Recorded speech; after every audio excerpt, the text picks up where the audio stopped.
The morning light stabbed through the curtains, piercing my skull like 1,000 needles. I groaned, shifting on the couch where I had apparently passed out the night before. The room reeked of stale whiskey and leftover party snacks, and the ache in my head made me curse my decision to indulge beyond my limit. My clothes clung to me, wrinkled and damp with sweat, and as I sat up, the faint sound of laughter filtered in from the kitchen. It was their laughter. Her laughter. Sophia's voice rang out like bells, light and carefree. But there was something underneath, a tone I couldn't quite place. Alongside her was Marcus, his deep chuckle unmistakable. Claire's higher-pitched giggle punctuated the symphony of mockery. "Lightweight," Marcus teased loudly, his voice carrying through the walls. "And he can't handle his drinks." Sophia's laugh followed, high and piercing, more amused than it should have been. I froze, the words slicing through the fog in my brain. They weren't just laughing about me. They were reveling in it, like I was the punchline of their private joke. "Morning, sleepyhead," Sophia called from the kitchen doorway. Her voice dripped with false cheer, her coffee mug clutched in her perfectly manicured hand. She leaned against the frame, her smile wide and blindingly sweet. Too sweet. "You were out cold by 9, she added, a mocking lilt to her tone. "Maybe skip the whiskey next time, huh?" I nodded, unable to form a proper reply as my stomach churned. Something felt off. Maybe it was the way her eyes darted away when I tried to meet her gaze. Maybe it was the way Marcus smirked from the kitchen table, looking far too comfortable in my home. "You missed all the fun," Marcus chimed in, his voice smooth but dripping with smugness. "It was a great night." I clenched my jaw, their laughter grating on my frayed nerves like nails on a chalkboard. Something wasn't right. It couldn't be right. "Dad," a small voice whispered, tugging at my sleeve. I turned to see my daughter, Lila, standing in the hallway. Her pale face and wide eyes were a stark contrast to the casual joy emanating from the kitchen. "Come upstairs," she said urgently, her voice barely above a whisper. "Now." The seriousness in her tone cut through my hangover haze like a blade. I followed her, my heart thudding hard in my chest. She led me to her room, shutting the door behind us before reaching for a small stuffed bear on her shelf. "I hid a camera," she said, pulling a tiny device from inside the bear. "What?" I asked, my voice hoarse. "Why?" Her lip quivered as she avoided my gaze. "I heard things last week. I didn't trust Mom." My blood turned to ice. "What are you talking about, Lila?" She didn't answer. Instead, she plugged the camera into her tablet and pressed play.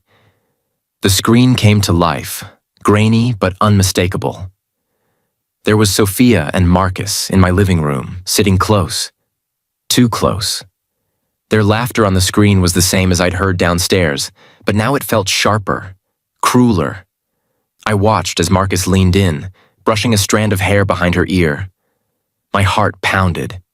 They whispered, their words too soft to make out but their body language deafening. At one point, Claire walked in, a glass of wine in her hand.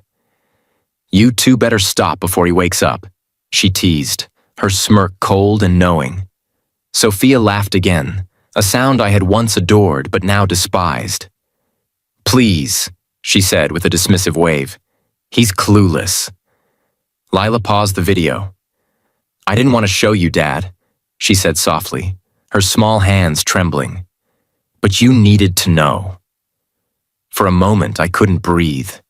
The betrayal hit me like a freight train, loud, crushing, and inescapable. My mind raced, trying to make sense of what I'd just seen. The lies, the audacity, the casual way they mocked me in my own home, with my own daughter sleeping down the hall. I placed a hand on Lila's shoulder, trying to steady myself. "Don't tell anyone about this," I said, my voice low but firm. "I'll handle it."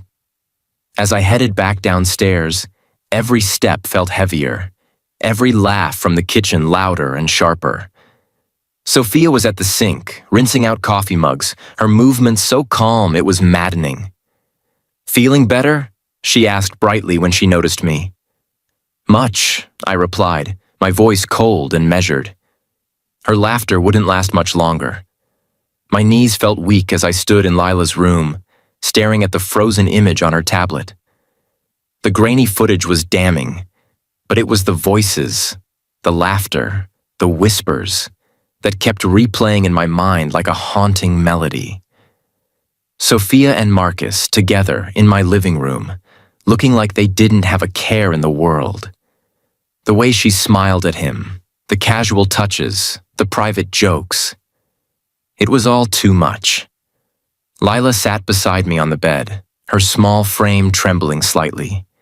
I couldn't bear to look at her, couldn't bear to let her see how shattered I felt. She was too young to understand the weight of betrayal, but old enough to know the truth when it stared her in the face. "I didn't know what to do," she said softly, her voice breaking the suffocating silence.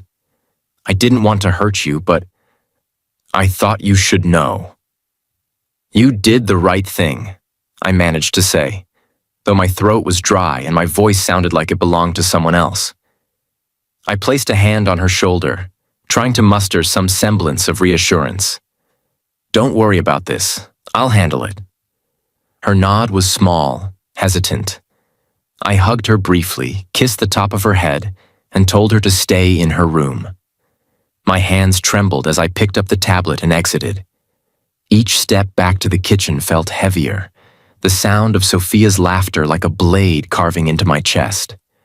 As I reached the bottom of the stairs, I paused, the footage playing in my mind again.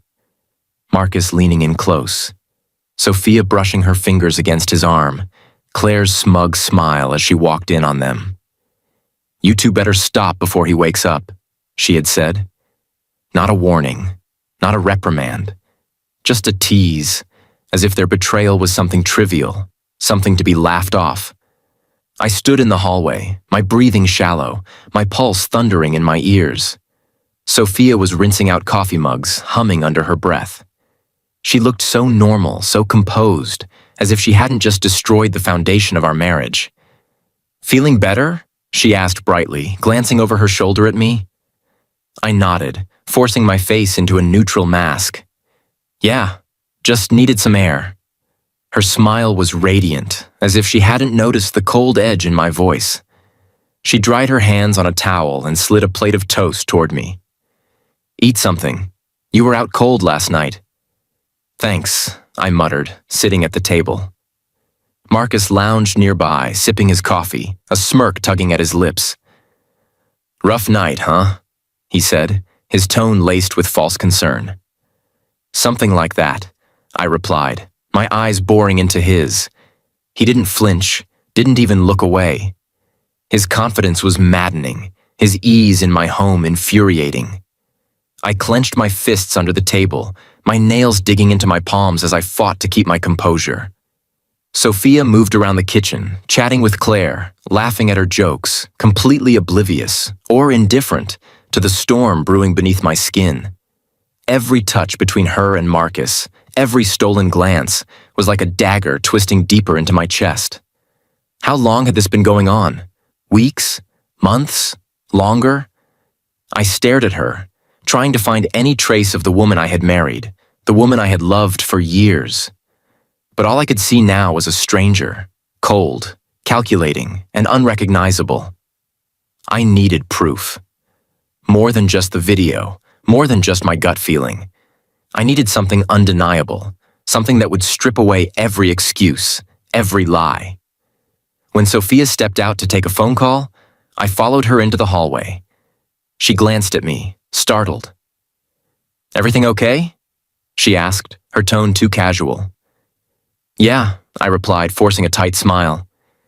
"Just wanted to let you know I was thinking about taking a family trip this weekend. Maybe to the lake?" She blinked, caught off guard. "The lake? Really? Why not?" I shrugged, keeping my tone light. "It's been a while since we all spent time together." Claire leaned against the doorframe, smirking. Sounds like someone's feeling sentimental. Marcus chuckled, his gaze flicking to Sophia. Could be fun. Fresh air, a break from all the drama. I held his gaze, my expression unreadable. Yeah, a break from the drama sounds perfect. Sophia hesitated, then nodded. Sure, that sounds nice. I forced myself to smile, even as my stomach churned. Great, I'll start planning. That night, after everyone had gone home, I waited until Sophia was asleep before sneaking into Lila's room to retrieve the camera. The footage was still there, damning and raw. I watched it again, my heart pounding as the betrayal unfolded on the screen. You think he suspects anything? Sophia's voice was low, conspiratorial. Marcus laughed softly. Please, Ethan's clueless. He was out before we even started. Their words burned like acid, searing into my mind. They didn't just betray me, they mocked me, in my own home, with my daughter sleeping just down the hall. I turned off the tablet, my hands trembling. This wasn't just infidelity, this was calculated, deliberate, cruel. The next morning, I woke early, determined to take the first step in reclaiming control. While Sophia slept, I took her phone and plugged it into my laptop. She thought she was clever, deleting texts and clearing her call history, but she underestimated my persistence. What I found was worse than I'd imagined. Dozens of messages between her and Marcus, each one more damning than the last. Jokes about me, plans for their meetups, even financial transactions that made my blood run cold. By the time Sophia woke up, I was back at the table, sipping coffee and pretending to read the news. She came downstairs, her hair disheveled, and kissed me on the cheek like nothing was wrong. Morning, she said, grabbing a cup of coffee. You're up early. Couldn't sleep, I replied, keeping my tone neutral. She didn't notice the tension in my voice. Or if she did, she didn't care. I watched her as she scrolled through her phone, completely unaware of what I knew. Her laughter, her ease, her casual indifference. It all grated on me. She had no idea what was coming. But I did. And I was done being the fool. The idea struck me like a bolt of lightning as I sat in silence that morning, sipping my coffee and watching Sophia move around the kitchen like nothing had happened. Her laughter still echoed in my ears from the night before. But now it felt hollow, like a cruel symphony masking the betrayal beneath. If I was going to confront her and Marcus, I couldn't afford to act impulsively. I needed control. Maybe we should do a barbecue this weekend, I said casually, breaking the silence. Sophia paused mid-step, glancing at me with mild surprise. A barbecue? This weekend? Yeah, I replied, keeping my tone light. Invite a few people over. Have some fun. She hesitated, her eyes narrowing slightly as if trying to gauge my intentions. You've been in a weird mood lately, Ethan. What's this all about? I shrugged, feigning nonchalance. Just thought it'd be nice. Fresh air, good food, some time together. It's been a while since we hosted anything. Sophia's lips curved into a smile, the suspicion in her eyes melting away. All right, sure. I'll text Claire and Marcus. I'm sure they'll love the idea. Perfect. The rest of the week passed in a blur of planning. Sophia threw herself into organizing the barbecue with her usual enthusiasm, blissfully unaware of the storm brewing beneath her feet. She made lists, bought supplies, and even joked about how much work it was to keep up appearances. Her words stung, but I kept my composure. I played the dutiful husband, smiling at her jokes, nodding at her plans, all while preparing for what would be the beginning of the end. By Saturday evening, our backyard was transformed. String lights twinkled overhead, the grill was loaded with steaks and chicken, and the scent of charcoal filled the air. Sophia flitted around like a perfect hostess, her laughter ringing out as Claire and Marcus arrived. Marcus strolled in with his usual cocky swagger, a six-pack of beer in hand. His smirk made my blood boil, but I forced myself to stay calm. Claire followed close behind, her eyes sparkling with amusement as if she knew a secret no one else did. Wow, Ethan, Marcus said, slapping me on the shoulder. The place looks amazing. You've really outdone yourself. Anything for good friends? I replied, my voice steady but cold. Grab a drink. Make yourselves at home. Marcus laughed, his eyes darting to Sophia as he cracked open a beer. She smiled at him, a smile that used to be mine, and my fists clenched at my sides. Claire sauntered over to the grill, her glass of wine already half empty. This is nice, she said, her tone dripping with mock sincerity. Feels like old times. Yeah, I replied, watching her closely. Old times. The evening unfolded like a carefully choreographed dance. Sophia and Marcus exchanged subtle glances, their touches brief but telling. Claire floated between them, her smirks and side comments only adding fuel to the fire burning inside me. I studied them all, noting every interaction, every moment of complicity. It wasn't just an affair, it was a game to them, a twisted joke played at my expense, but the joke was about to be on them. Ethan, you've got to try this wine, Sophia said, interrupting my thoughts. She handed me a glass, her eyes sparkling with a warmth that now felt like poison. I took it, forcing a smile. Sure, thanks. She lingered for a moment, her gaze searching mine. You okay? You've been quiet tonight. I'm fine, I replied, my voice even. Just taking it all in. She nodded, seemingly satisfied, and turned back to Marcus, who was chatting animatedly with Claire. My stomach churned as I watched her laugh at his jokes, her hand brushing his arm like it was the most natural thing in the world. As the night wore on, I let the conversation flow, steering it carefully to see how far they would take their charade. Marcus recounted stories of his recent business trips. Sophia chimed in with her own anecdotes, and Claire added her usual biting commentary. Remember that weekend at the mountains? Claire asked suddenly, her eyes flicking toward Sophia. Sophia froze for the briefest of moments before laughing. Oh yeah, that was fun. You guys should have come, Ethan. I raised an eyebrow, keeping my expression neutral. Sounds like it was a good time. It was, Marcus said, his grin widening. One of the best trips we've had in a while. Sophia shot him a look, a fleeting glance that spoke volumes. I took a long sip of my drink, filing the moment away. Every slip, every misstep was another piece of the puzzle falling into place. When the night finally wound down, I stood and raised my glass in a mock toast. To good friends and honest company, I said, my voice steady but laced with meaning.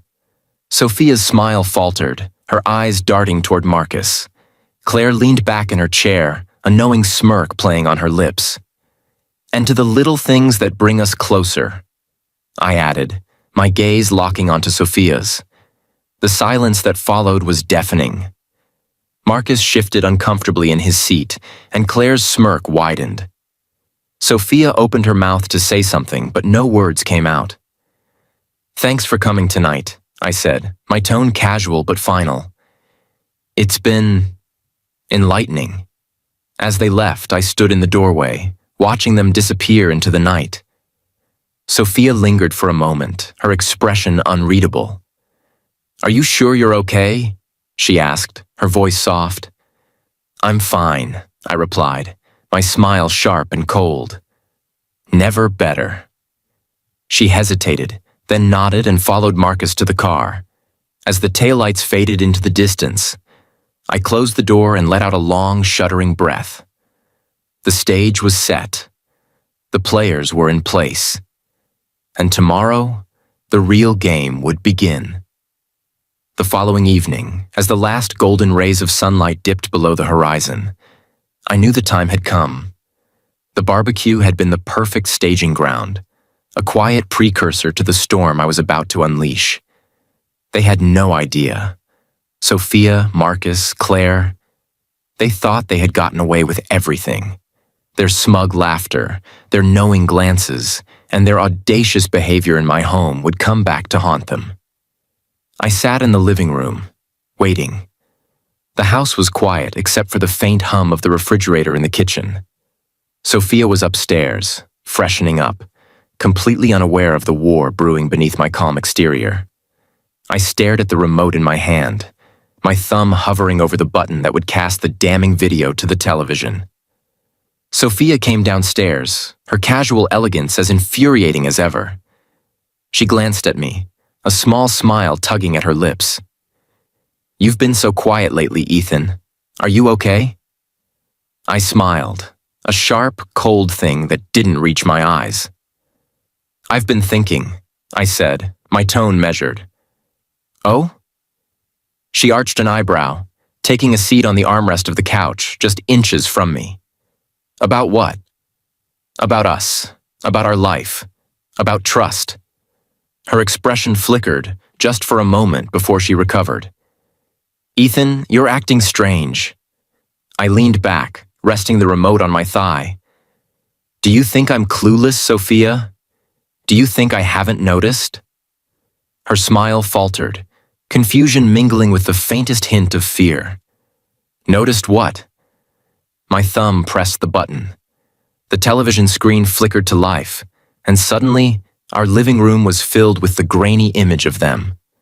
Sophia and Marcus, leaning into each other, laughing and touching in ways that no friends should. The audio was unmistakable. Her voice, his whispers, Claire's mocking commentary. Sophia shot to her feet, her face draining of color. "What the hell is this?" I didn't answer. I didn't need to. The video spoke for itself. Marcus's voice rang out from the speakers. "Please, Ethan's clueless. He was out before we even started." Sophia's hands flew to her mouth, her breathing shallow. "Ethan, I can explain." "Explain," I interrupted, my voice sharp enough to cut glass. "Explain how you've been lying to me, how you've been sneaking around with him, in my home, Sophia, in front of our daughter." She took a step toward me, her hands trembling. "It's not what it looks like. Don't insult my intelligence," I roared, rising to my feet. The remote clattered to the floor as I towered over her. "I've seen enough, Sophia. I've heard enough. You didn't just betray me, you mocked me. You laughed about it with him, with Claire, like it was some kind of game." Tears filled her eyes, but they didn't move me. Not this time. "Ethan, please. I didn't mean for it to go this far. It was a mistake." "A mistake?" I repeated, my voice filled with bitter disbelief. "A mistake is forgetting an anniversary, Sophia. This question mark, this is deliberate, this is calculated, and it's disgusting." The front door swung open, and Marcus walked in, his usual smug expression replaced by one of confusion as he saw Sophia's tear-streaked face and my towering rage. "What's going on?" he asked, his voice cautious. "What's going on?" I echoed, stepping toward him. "What's going on, Marcus, is that your little secret is out. Every stolen glance, every whispered word, every touch. It's all out in the open now." He paled, his cocky facade crumbling. "Ethan, look, I can explain." "Save it," I snapped, my voice cold and cutting. "I don't want your excuses. I don't want your lies. I want you out of my house, now." Sophia reached for my arm, desperation in her eyes. "Ethan, please, let's talk about this. Privately." "Oh, we'll talk," I said, shrugging her off. "But not before everyone knows the truth." I turned to Marcus, my eyes blazing. "You, get out, and don't think for a second that this is over." Marcus hesitated, his gaze darting between me and Sophia. "Ethan, come on, man, we're friends." "Friends?" I barked out a bitter laugh. "You think this is what friends do? You think a friend sleeps with another man's wife and then has the audacity to act like nothing's wrong?" Claire, who had been lurking in the background, finally spoke, her tone dripping with amusement. "Well, this just got interesting." "Shut up, Claire," Sophia hissed, her tears replaced by fury. "No," I said, pointing at Claire. "Let her talk. She's been complicit in this whole thing, hasn't she? Watching, laughing, enabling. You're just as guilty as they are." Claire shrugged, her smirk unwavering. I told you before, Ethan. You've been too blind to see what's been happening right under your nose. But hey, I guess better late than never. I turned back to Sophia, my voice dropping to a low, dangerous growl. You think this is a joke? You think this is some little fling you can sweep under the rug? You've destroyed our family, Sophia. You've destroyed everything. Her knees buckled, and she sank onto the couch, her face buried in her hands. I didn't mean for it to happen like this, she sobbed. I didn't want to hurt you. Didn't want to hurt me? I shot back. You didn't care about me, Sophia. If you did, you wouldn't have done this. You wouldn't have laughed about it. You wouldn't have involved him. Marcus edged toward the door, his hands raised defensively. Ethan, listen, man. I'm sorry. I'll go. Just don't do anything crazy. I stepped into his path, my fists clenched at my sides. You're not leaving until I say you can leave. You're going to stand here and listen to every word I have to say. You're going to hear exactly what kind of man you are. The silence was deafening. Even Claire stopped smirking, her eyes wide as she watched the scene unfold. I looked at Sophia, my voice quiet but seething with anger. You think this is the end, Sophia? It's not. This is just the beginning. And when I'm done, you'll regret every lie, every betrayal, every laugh. The room was heavy with tension, the air thick with the weight of unspoken truths. Sophia sobbed quietly. Marcus fidgeted nervously, and Claire finally looked uneasy. I turned on my heel and walked out of the room, my heart pounding, my mind racing. The confrontation was over, but the reckoning had just begun. The morning after the confrontation, the house was eerily silent. The tension was suffocating, and every corner seemed to echo with the weight of what had been revealed. Sophia stayed upstairs, likely avoiding me, while I sat at the kitchen table with a cup of coffee that had long gone cold. My mind raced, replaying every moment of the previous night, every word, every sob, every pitiful excuse. I wasn't done, not by a long shot. I needed more than just confrontation. I needed clarity, proof, and control. What I'd uncovered so far was devastating, but something told me there was more, something deeper. Sophia's betrayal wasn't just emotional or physical. It was calculated, and if there was one thing I couldn't stomach, it was being played for a fool. While she sulked upstairs, I grabbed her phone from the counter. She thought she was clever, deleting incriminating texts and calls, but I'd been one step ahead. I'd already backed up her data onto my laptop days ago, knowing this moment would come. I plugged in the phone and opened the files, my hands steady despite the storm raging inside me. And there it was. The messages between her and Marcus weren't just about clandestine meetups or mocking me behind my back. No, they were far worse. They discussed financial transactions, secret accounts, and plans that sent a chill down my spine. Sophia, the transfer is set for next week. He won't notice a thing. Marcus, good. Once that's through, we'll have what we need. My stomach turned as I scrolled further. They weren't just betraying me. They were actively scheming to siphon money from our joint accounts, moving it into hidden ones under Marcus's name. There were references to loans I never approved, investments I didn't know about, and even discussions about leaving the state. I sat back, my heart pounding in my chest. This wasn't just infidelity. It was fraud. They'd been using me, systematically dismantling my life while laughing behind my back. The next step was clear. I needed an ally. I reached out to my lawyer, Diana. She was sharp, relentless, and not one to mince words. Over the phone, I laid out everything. What I'd discovered, the video, the financial documents, and the text messages. There was a pause on the other end before she finally spoke. Ethan, this isn't just a divorce case anymore. This is criminal. You've got a solid case for fraud, embezzlement, and conspiracy. Her words hung in the air like a lifeline. For the first time in days, I felt like I was regaining control. What do I need to do? I asked, my voice steady despite the turmoil. Diana outlined a plan.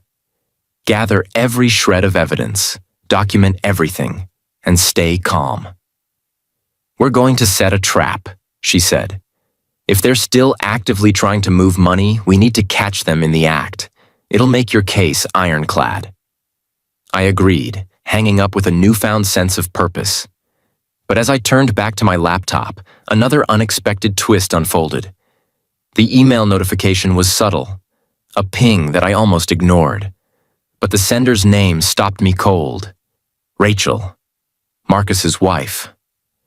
Her message was brief, but urgent. Ethan, we need to talk. I've found something. Meet me at the park tomorrow at noon. Please don't ignore this. My first instinct was to dismiss it as another layer of manipulation, another game. But something in her tone felt different, desperate, maybe even genuine. Against my better judgment, I replied. The next day, I met Rachel at a secluded bench in the park. She looked disheveled, her usual composure replaced by a jittery, nervous energy. Her eyes darted around, scanning for anyone who might be watching. Ethan, she said, her voice low. Thank you for coming. Make this quick, I said coldly.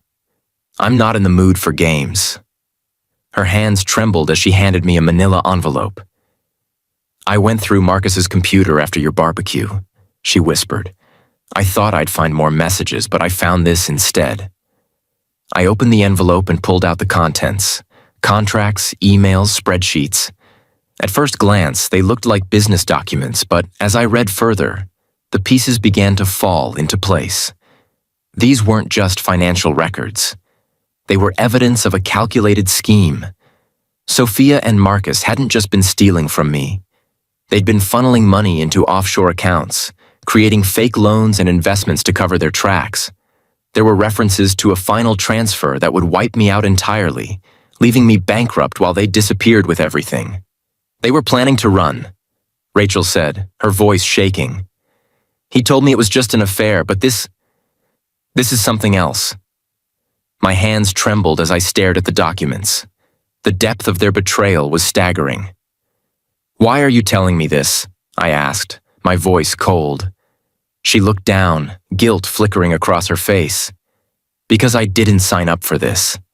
I thought I knew Marcus, but he's a monster, and I won't let him destroy you. Or me. I studied her for a long moment, searching for any sign of deception. But all I saw was fear and regret. That night, I called Diana again, forwarding her the documents Rachel had given me. She was silent for a moment before letting out a low whistle. This changes everything, she said. We need to move fast. If they're planning a final transfer, we have to catch them in the act. Are you ready for this, Ethan? I closed my eyes, exhaling slowly. I've never been more ready. The unraveling had begun. Sophia and Marcus had underestimated me, but their web of lies was crumbling. With every new discovery, my resolve hardened. This wasn't just about reclaiming what was mine. This was about justice.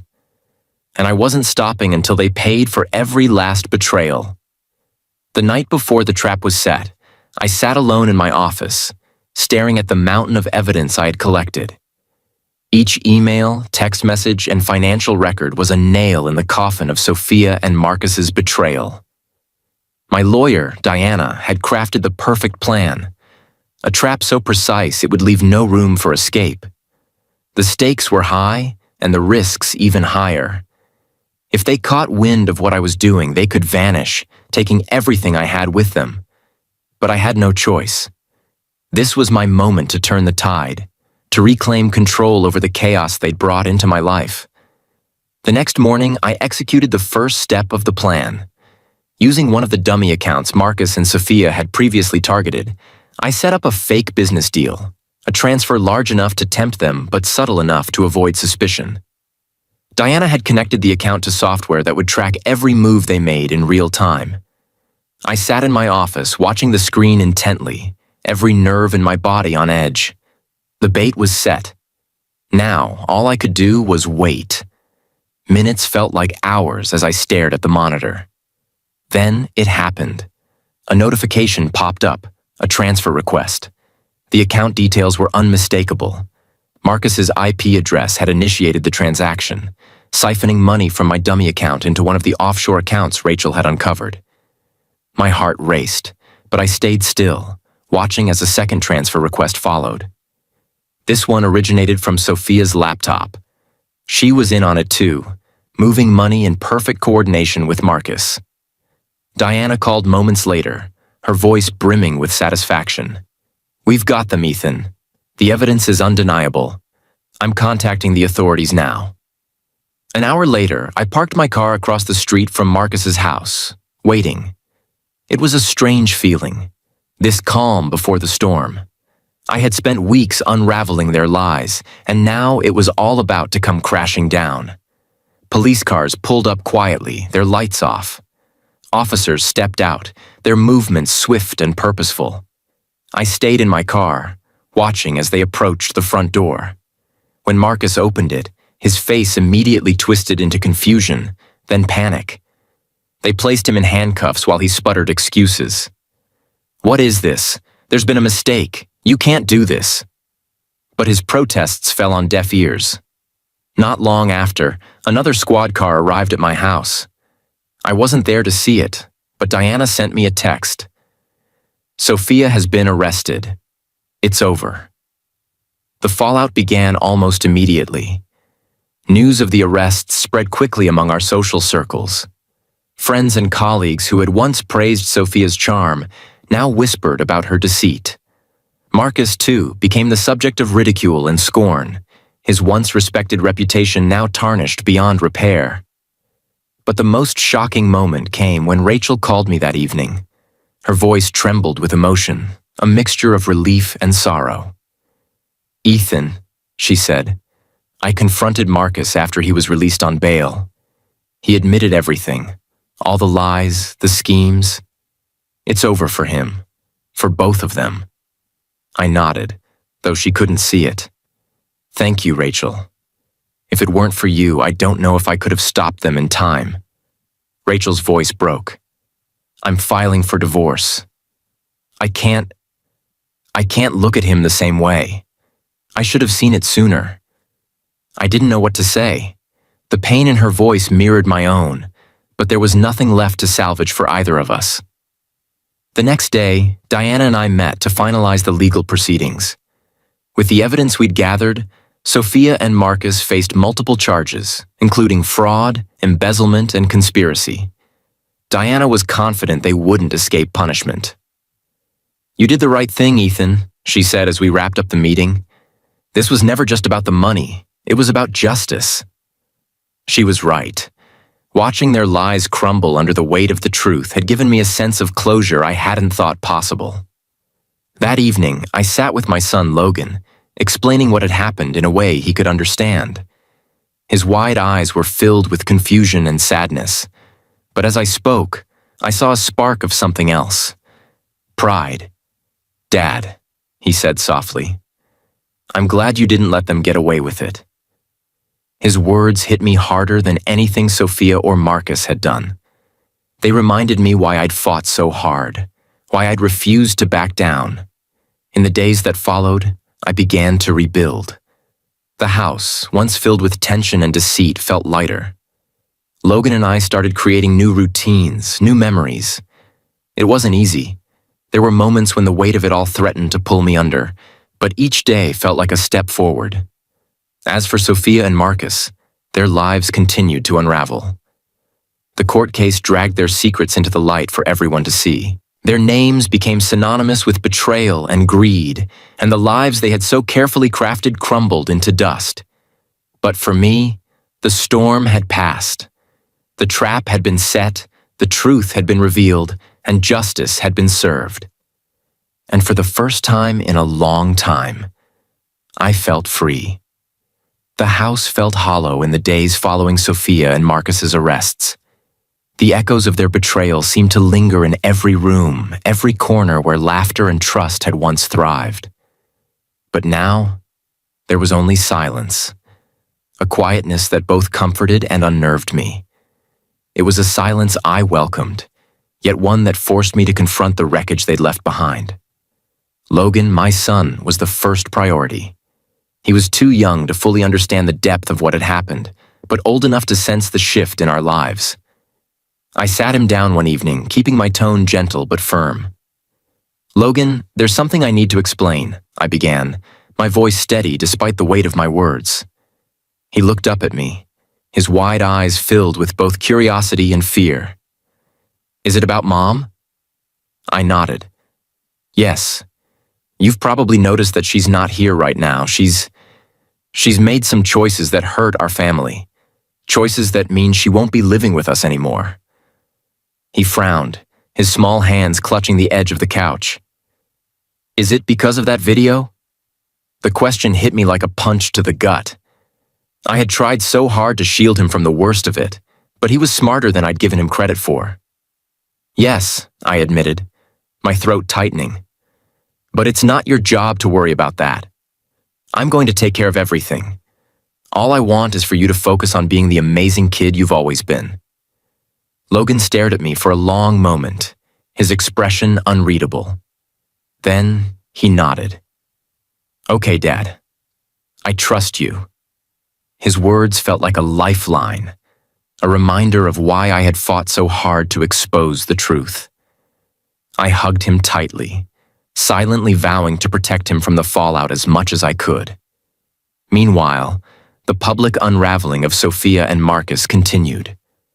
News of their arrest spread quickly through our social circles, turning once friendly acquaintances into gossip-fueled spectators. I kept my head down, refusing to engage in the rumors, but I couldn't escape the whispered conversations, the knowing glances. "She seemed so perfect," someone muttered at the grocery store as I passed by. "Marcus, too," another voice chimed in. "Shows you never really know someone." For the first time, their words didn't sting. They didn't matter. I had faced the worst betrayal imaginable and come out the other side. Let them talk. Diana, my lawyer, kept me updated on the legal proceedings. With the mountain of evidence we had collected, the case against Sophia and Marcus was airtight. They faced charges of fraud, embezzlement, and conspiracy, and Diana assured me that the court would make an example of them. But the legal victories, while satisfying, couldn't undo the damage they had caused.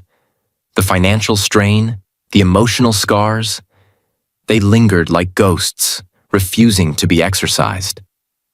One evening, as I sorted through the remaining financial mess, I received a call from Rachel, Marcus's wife. Her voice was quieter now, stripped of the bitterness and edge it had once held. "Ethan," she began hesitantly, "I just wanted to say thank you for everything." I frowned. "For what? Exposing them?" "For giving me the strength to leave," she said. "After I confronted Marcus, I filed for divorce. I'm starting over, and it's terrifying, but it's also freeing. I don't think I could have done it without you." Her words hung in the air, bittersweet, but affirming. "I'm glad you're moving forward, Rachel. You deserve better than what he gave you." "So do you," she replied, her tone resolute. Logan and I began creating new routines, small changes that felt monumental in their own way. Movie nights became a staple, as did weekend hikes and impromptu ice cream runs. The house, once a battleground, began to feel like a home again. One evening, as we sat on the couch watching a movie, Logan turned to me and said, "I'm proud of you, Dad, for standing up for yourself." His words hit me harder than anything else. They were a reminder of why I had fought so hard, why I had refused to let Sophia and Marcus's betrayal define me. The morning Sophia was sentenced, I stood in front of the bathroom mirror, staring at my reflection. It was strange seeing myself now, a man who had been through hell and clawed his way back. The hollowness that had once filled my eyes was gone, replaced by a quiet resolve. I buttoned my shirt, adjusted my tie, and reminded myself that today was the end of one chapter and the beginning of another. Sophia's trial had been a whirlwind of revelations. The courtroom had seen it all: videos, texts, financial records, an unflinching parade of evidence that painted her and Marcus as the architects of a devastating betrayal. When the verdict was announced, a part of me felt vindicated, but there was no joy in it. Justice wasn't about revenge. It was about closure. As I sat in the gallery, waiting for the sentencing to begin, I couldn't help but glance at Sophia. She looked different. Smaller, diminished, a shadow of the woman I once knew. Gone was the confidence, the charm, the carefully curated persona she had wielded like a weapon. In its place was someone I barely recognized, someone broken. When the judge handed down her sentence, 5 years in prison for fraud and embezzlement, Sophia didn't cry or plead. She simply nodded, her shoulders slumping as the weight of her choices finally crashed down on her. Marcus's sentencing followed shortly after, his face pale and drawn. He avoided my gaze, though I didn't look away. He'd stolen more than money from me. He'd stolen trust, peace, and years of my life. His 8-year sentence felt appropriate, though it would never truly repay what he'd taken. After the sentencing, I walked out of the courthouse, the cool air biting against my skin. Diana was by my side, her expression calm but satisfied. "Well, that's that," she said, handing me a stack of documents. "You've got full custody of Logan, the house, and your business assets are secure. It's over, Ethan." I nodded, exhaling a breath I didn't realize I'd been holding. "Thank you, Diana, for everything." She gave me a small smile. "Just don't let anyone take advantage of you again." That evening, I sat at the kitchen table with Logan, eating takeout and watching him tell me about his day at school. His laughter filled the room, a reminder of what mattered most. I'd fought this battle not just for myself, but for him. To give him a life free of deceit, a home where he could feel safe. After he went to bed, I opened my laptop and began crafting an email. It wasn't to Sophia or Marcus. They were no longer worth my words. It was to the friends and family who had been caught in the crossfire, the ones who had doubted, judged, and whispered behind my back. The subject line was simple: the truth. I wrote with a clarity I hadn't felt in months. I didn't spare the details, but neither did I sensationalize them. I laid out the facts: Sophia and Marcus's affair, their financial schemes, their betrayal. I ended it with a message not of bitterness, but of strength. This isn't about revenge. This is about reclaiming my life. I won't let what they did define me, and I refuse to be a victim. To those who stood by me, thank you. To those who didn't, I understand. But know this: I'm moving forward, and I'm stronger than ever. Ethan. I hit send and leaned back in my chair, feeling an unexpected sense of relief. The truth was out there, and I no longer carried its burden alone. A week later, I received a letter from Sophia. It was written in her unmistakable handwriting, the edges of the paper creased as if she had hesitated to send it. "Ethan, I don't expect forgiveness. I don't even expect understanding. But I need you to know I'm sorry. Not for getting caught, but for everything. I lost sight of what mattered. I lost sight of you, of Logan. I hope someday you can find peace, even if it's without me." Sophia, I read it twice before folding it and placing it in a drawer. It didn't change anything. Her apology was too little, too late. But it wasn't anger I felt. It was closure. Life slowly returned to normal. Logan and I found a rhythm, one built on trust and honesty. The house, once a place of tension and deceit, became a home again. I poured my energy into my business, reconnecting with friends, and rebuilding the parts of my life Sophia had tried to destroy.